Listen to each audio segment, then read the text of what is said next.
the Reconstructionist Radio Podcast Network presents Worldview Media Podcast, where Gordon and Joyce Runyon view popular media through the lens of the biblical five-point covenant model to help believers appreciate and apply principles of exciting narrative and engaging storytelling. The Worldview Media Podcast. You said back come to life. In your life. On this President's Day 2018.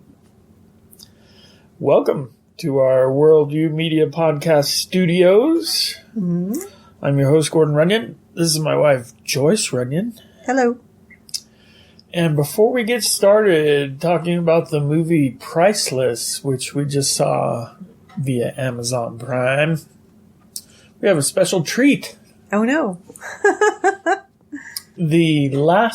As of this recording, the last movie that was part of a Worldview Media Podcast was Hostels. And on the line right now, we have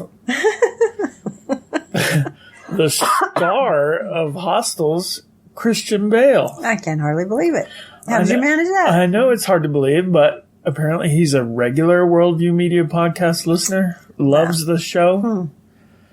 A man of taste. Right, was willing to call in. And so let's welcome Christian Bale. And Mr. Bale, thanks so much for being on the program with us. And I just want to get to the meat of the issue right away and ask if you have any recommendations for hair care products for men based on that awesome handlebar mustache that you had in the movie Hostels. Mr. Bale? Hello? Oh, did we lose him? No, technology is not your friend. Sounds like we got cut off. I'm sure he'll call back. The promotional run you get from being on Worldview Media Podcast is not something these stars like to turn down. So that's right. I'm sure his publicist will be contacting us again. Call us back, Mr. Bale. All right. Well, it's hard to recover from something like that. Yeah, it's kind of a letdown. I don't know. Man, he was Batman and everything. But we'll try to soldier on here. And we have the movie Priceless, 2016, from a small independent studio. Joyce and I just watched it on, like I say, Amazon Prime. And I confess it was surprising to me. I knew nothing of the show before we watched it. It had good reviews on... Right, 4 out of 5 stars, or 4.5 out of 5 stars on Amazon. And that's, of course, from viewers. Yeah. The people who watch movies. Right. Less well-reviewed from professional critics in New York and Hollywood. But, so I didn't know until partway through the show that there's some kind of faith theme in the whole thing. I don't think it would be strictly right to say it was a Christian movie. Yeah. Because nothing explicitly Christian was ever really mentioned, except for a reference to the cross at a couple of times, but not the biblical cross, like a cross on a necklace, and then relating that to God somehow. Good faith. And so there was some God talk and talk about faith and stuff like that. But like I say, probably not explicitly Christian.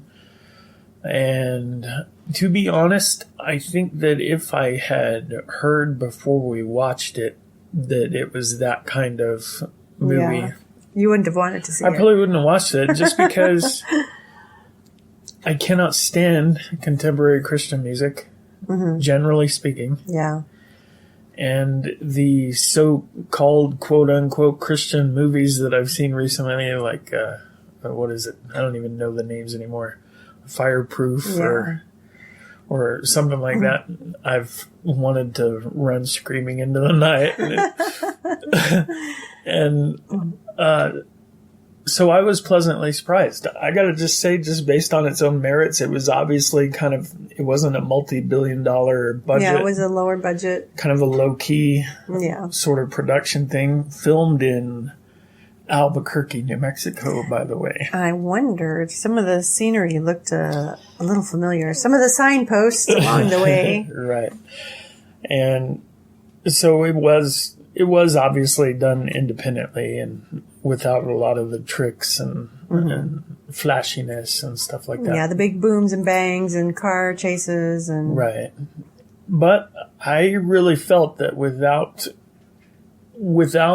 allowing themselves to do all the cussing and the nudity and stuff that a movie like this probably would have had if it had been done by a big studio. Yeah. That they still managed to develop some intensity and some emotional content and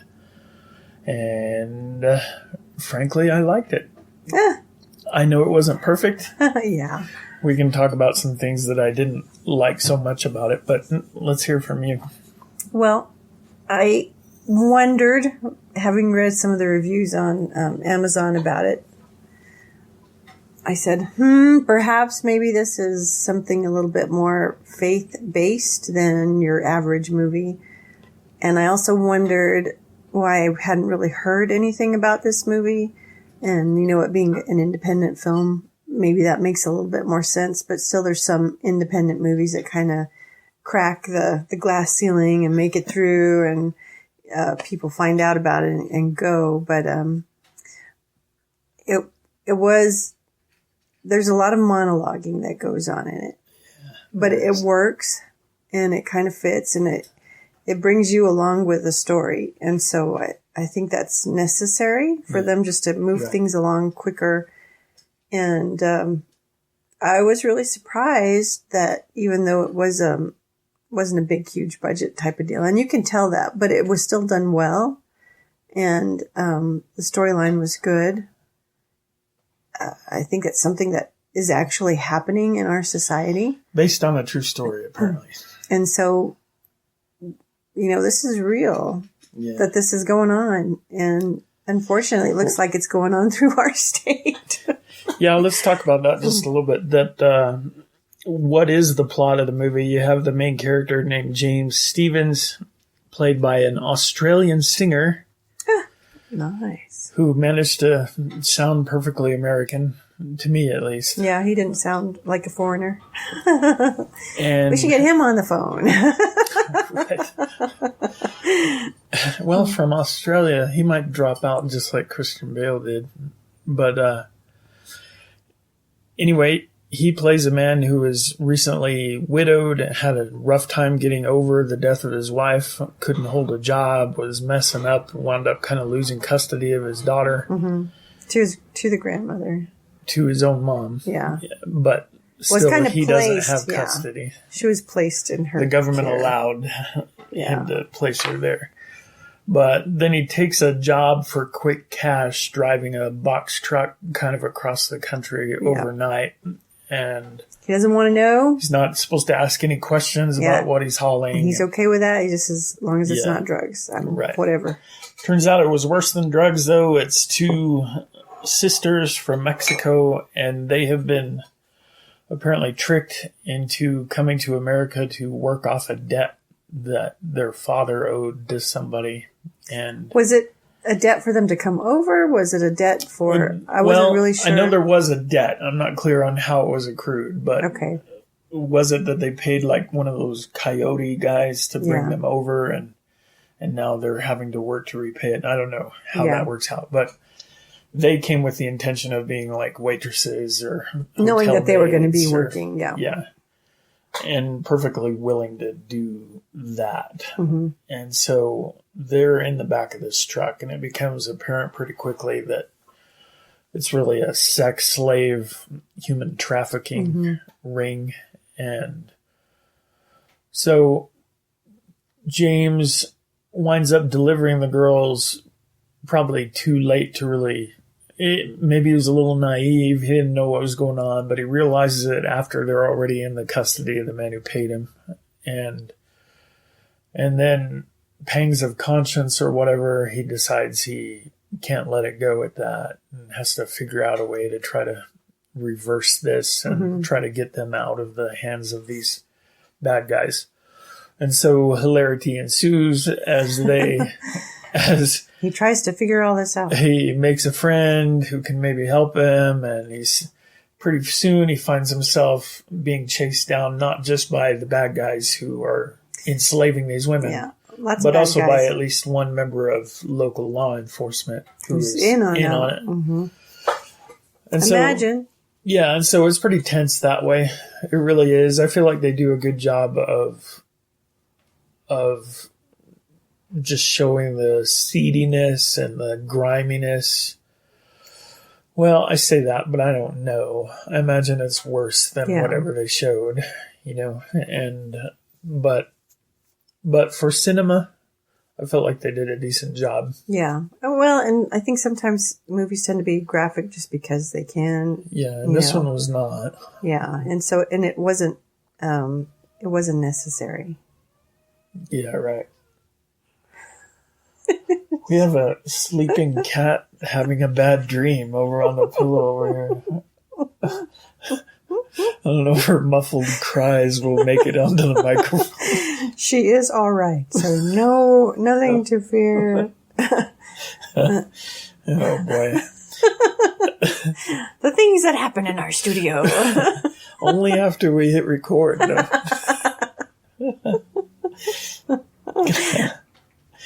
Okay, so that's kind of what I liked. I felt like they were able to tell a decent story and move the plot along. Mm-hmm.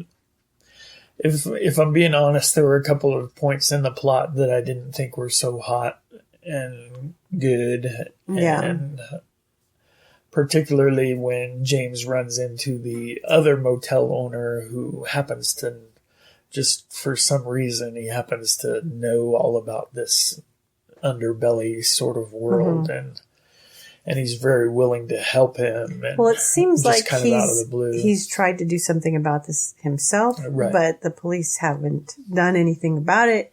Right. And imagine why that would be, because the head of the police is actually in on this, and so. Well, I don't know if he's the head, but he was a guy. Well, he was the sheriff or someone. I thought he was. I could be wrong. I don't think he was the head. There he is.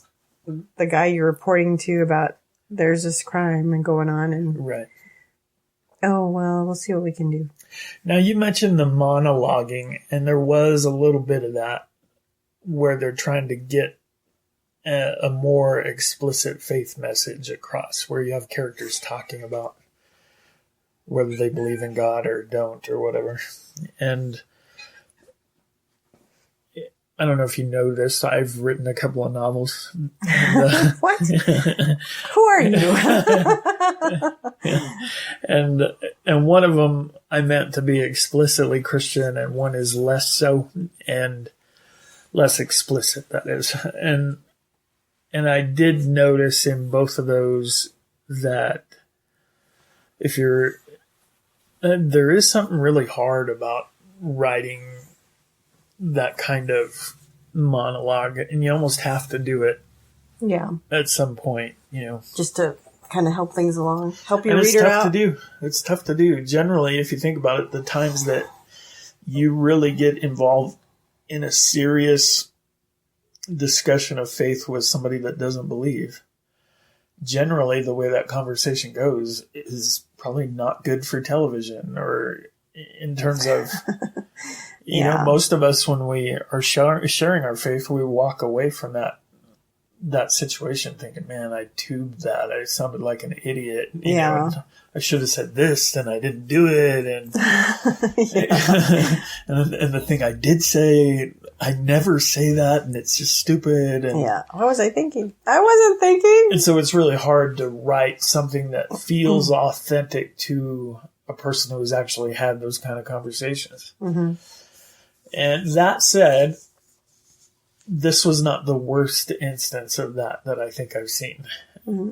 And I don't think they did as bad as I was, I could see those. You could see them coming. Here comes the conversation, and I'm cringing, and I'm just anticipating the worst. And it was never the worst. Now, like I say, it wasn't explicitly Christian, but, and I'm sure there are people who get upset about that, but from the jump, this podcast has been about making the point that it doesn't really need to be explicitly Christian. You just need to create a story that contains a gospel sort of worldview, and that in itself is God honoring, and it tells a real story and stuff like that. So as far as that goes, I think the movie accomplished that. Purists will be upset that the gospel wasn't explicit there. Yeah. And so it ends up that James winds up kind of being personally reformed through the whole thing, and apparently it's not stated, but apparently also through faith, and he becomes a different person and a better person. And at the end, we see him actually involved in a ministry to prostitution, or not to prostitution. It's not ministering to prostitution, ministering to girls that are kind of stuck in this that feel like they're same sort of situation. Yeah. And so, all that's based on a true story, apparently. So good for him. And that's all good. So overall, you liked the movie, or how's it going? Yeah, I liked it. I would probably give it a B, just because, they kind of missed some points, like you were saying, in talking about the gospel and what that means. I think they did an adequate job, but I think some of the, the hotel owner, the getaway cars, I've got all these vehicles here. I mean, there was just a lot of convenience that was maybe a little too convenient. Right, yeah. And so it's not a bad story. Right. There are some implausible points in the plot, though. Yeah. For sure. Okay. Yeah, I think I'd give it the same. I'd give it a B, maybe a B+. Yeah. But if you told me beforehand it was a faith-based movie, I was thinking the ceiling was probably a C-. So this is good. It was better than I expected it to be. Yeah. And, I've kind of been wanting to do a review on some material that's more in line with a proper worldview. And so it's kind of fun that we stumbled into this one, because I wasn't really sure, but then as we're going in and it's talking about all the studios, and there's something about For King and Country, and there's this little Radiate place, and I'm thinking, this could be it. and they did a fair job. They really did a pretty good job with all that. Yeah, exactly. In tackling a current, today subject that it's happening. Yeah, that's right. All right. You ready to take our break and move on? And we'll see if anybody else calls in. Call us, Mr. Bell.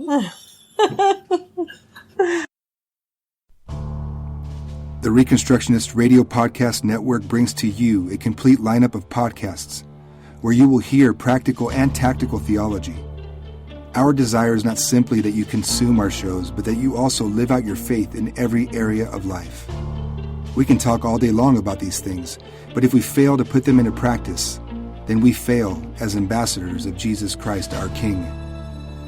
Subscribe now to your favorite Reconstructionist Radio Podcast Network shows, or you can subscribe to the Reconstructionist Radio Master Feed, where all of the content we produce, including the audiobooks and audio articles, will pop up as soon as they are available. And don't forget to visit reconstructionistradio.com to volunteer as a narrator or to partner with this ministry financially. May the Holy Spirit stir you into action for Christ and His kingdom.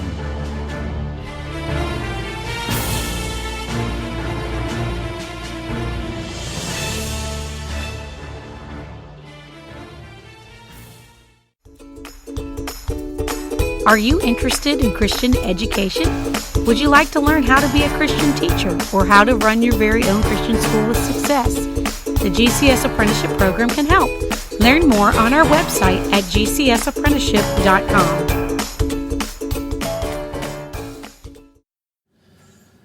And we're back on Worldview Media Podcast. No big stars have called in over the break. It's kind of disappointing. Well, it was a quick break. I know, yeah. I know they're all listening to us. They've all got our number. I know that's I think they've got your number. Everyone's got your number. All right, that is probably true. Let's move on to talking about kind of thematic or worldview issues here in the movie Priceless. What are your thoughts? Well, I think when it opens up, it's talking about paths that we travel and how we're getting places. And I think people tend to not think about the path that they're on. Many of us, we live in our homes, we go back and forth to work. Everything seems very self-contained and like we're going nowhere, so to speak. We're just here in our hometowns doing whatever it is we do. But really, everybody is on a path. And then it brings me back to scripture about there's a wide way and there's a narrow way. And to be intentional on which road you're on and how you're traveling and interacting with the people that come along your path as you're going. This guy was just doing his job. And so many of us, we just go in and we just do our job and we maybe don't interact with the person that's there doing the job with us and sharing these things or being open to when they say something to say, hey, you know what? Have you thought about this? Yeah. And he kind of talks about how his path was changed and altered and he had no idea that this was going to happen, that this was coming up. And yet, here it is. What do you do now? Yeah, right. Yeah, I think that's right. They do go back to that a couple of times, the idea of your life as an unfolding story. Mm-hmm. And then it starts out that way. Like the star's inner monologue is about, this is the next chapter. I don't know where this is going, but this is my story. And then at the end of the movie, it kind of comes back around and somebody says, the good news is there's an author to those stories who has a design, and it's not us. And so that was a neat kind of callback once they got there to come back and pick that theme up again. Yeah. So that was interesting. It sure was. Now the major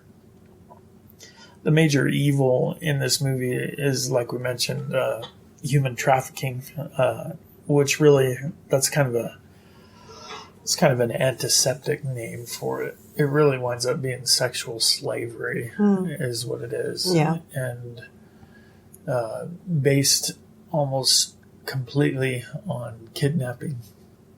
Yeah. And so everybody involved in it is liable to the death penalty, or should be. Yeah. These are people who should be captured as soon as possible and put to death with alacrity. Yeah. And I thought what was interesting, too, is that it wasn't just these scummy, pervy bad guys who were kidnapping, but there were women inside the organization who were facilitating the whole thing, too.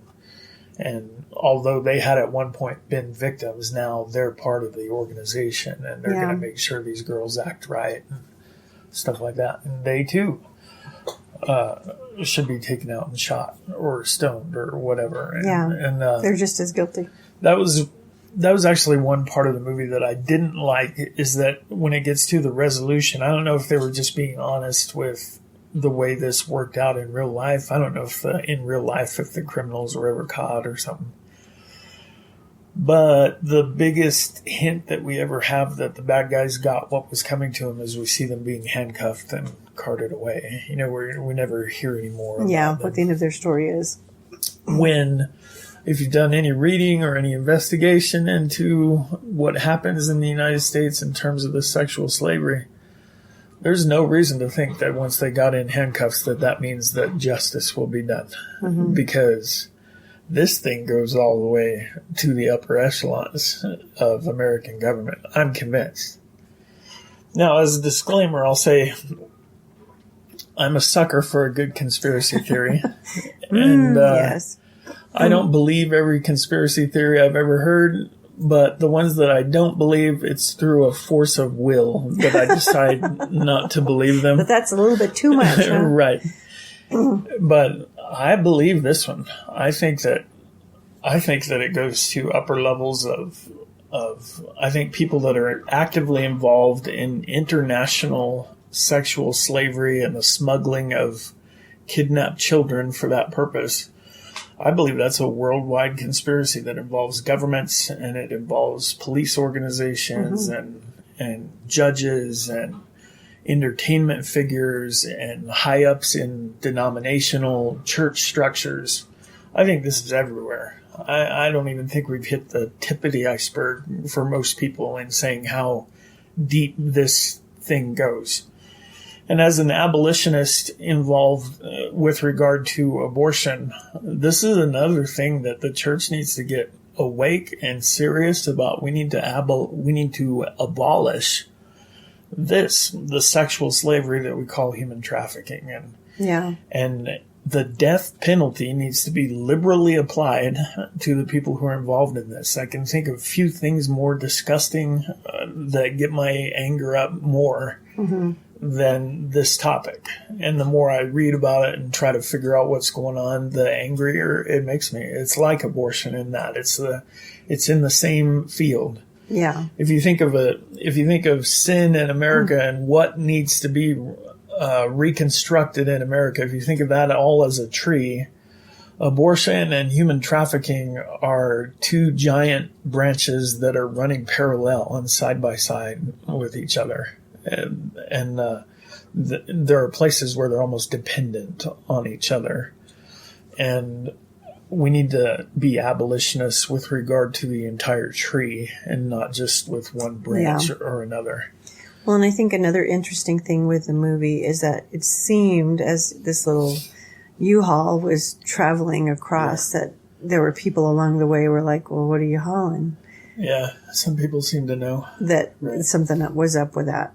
And so long as he didn't know what was back there, he was fine with it too. Yeah. And so I think that there probably are more people that are aware of things that are unusual and that don't look quite right. Yeah. That, you need to do something. Right. Well, there's an instance that happened to me at work that bugs me to this day, and it's been years ago. But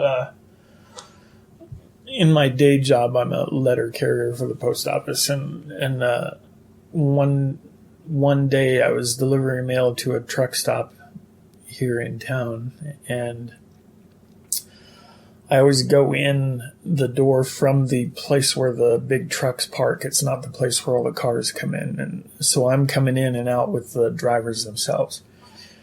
And it just struck me as odd one time that I walked in to deliver the mail, and walking out past me was kind of a middle-aged guy, and he's holding hands with a young girl. She's probably 6 or something like that. And she was looking down at the ground and didn't ever look up at anybody. And they just walked out, and she wasn't struggling or anything. And I noticed the way they were holding hands, and he wasn't really holding her hand. She was holding his. She had her hands wrapped around a couple of his fingers, or one hand. But that really bugged me. And to this day, it kind of sticks in my mind. Was that weird, or was there something going on there? I don't know, but I have a very active imagination, and sometimes that does me bad in that I kind of dwell on stuff like that, and I don't know, stuff like that really bugs me, and maybe it's because I do read all this information, and so I'm seeing boogeymen behind every door and stuff like that. But I'm convinced it is way more prevalent than we want to think about. And the character in the story here, Dale, the guy that helps the hero, he said, well, I'd call the police for you if it would do any good. And he knew full well it wouldn't do any good. He had been through this before, and he knew that there was no help to be found. And so I was disappointed with the way the story ended then, that there's no indication that anybody got what was coming to them.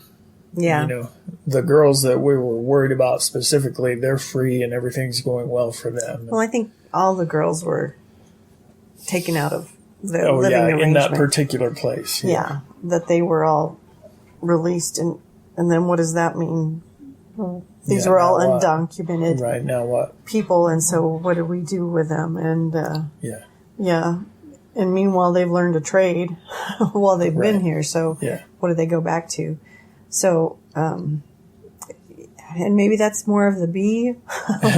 You know, it's not a satisfying conclusion to... But is it not satisfying because they wrote it that way? Or is it not satisfying because that's the way the actual story ended? Yeah, and it's probably more that's the reality of the situation. Yeah, I agree with that. And let's see. As we're recording this, it hasn't been just a couple of days since the latest school shooting, the one that took place in Florida. Mm-hmm.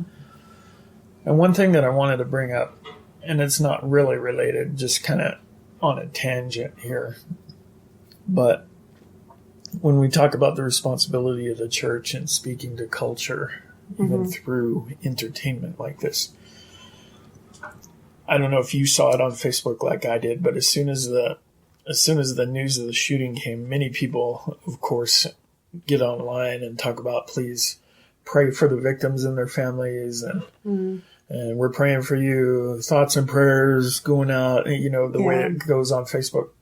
Well, almost immediately, the liberals and the alt-left and all these groups are really jumping on that and hating on it, like, your stupid prayers, you know, and you know what I'm saying? That doesn't do any good. If you really cared, you wouldn't just pray you'd do gun control or something like that. Yeah. Because Florida has no laws about how you get a gun to begin with. Right. Yeah. My hot take on it is that the church has set itself up for that reaction. And it's perfectly just for that reaction to hit us. Yeah.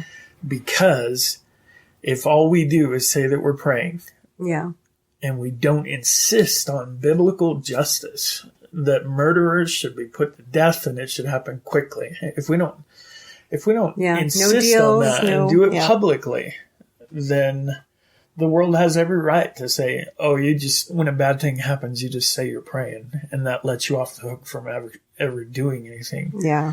Well, the church needs to insist on the whole counsel of the Word of God. Yeah, we want to pray for people who are hurting, but that can't be all we're doing. Well, and, you know, God has an answer for all those things. Sure. About how we are supposed to deal with people in the right ways and deal with people who have done the wrong things to other people. That's right. And it's all there for a reason, because we tend to do wrong things to other people. Right. So just as an aside, you know, when people say, would you pray for me? Or if I say, let me pray for you, or I'll be praying for you, I've just gotten into the habit of right then and there. Yeah, pray for them. Yeah, and that way you know that I am sincere and that I'm going to pray for you. Yeah. And you know what I'm praying for you. It's not well, she's probably sending up little smiley faces to God about me. and I just think it's better. That's a better way to do it. And it does give you an opportunity as you're praying out loud for someone. I know this sounds... it sounds horrible, but it gives you an opportunity to preach to them a little bit while you're praying for them. And there are a lot of people who hear that. And I hate it when you're in a prayer meeting and somebody starts praying and it's obvious that what they're doing, they're not talking to God. They're telling you all about what the problem is and telling you the story from the beginning of how this situation came to be. And that's part of the problem, you know?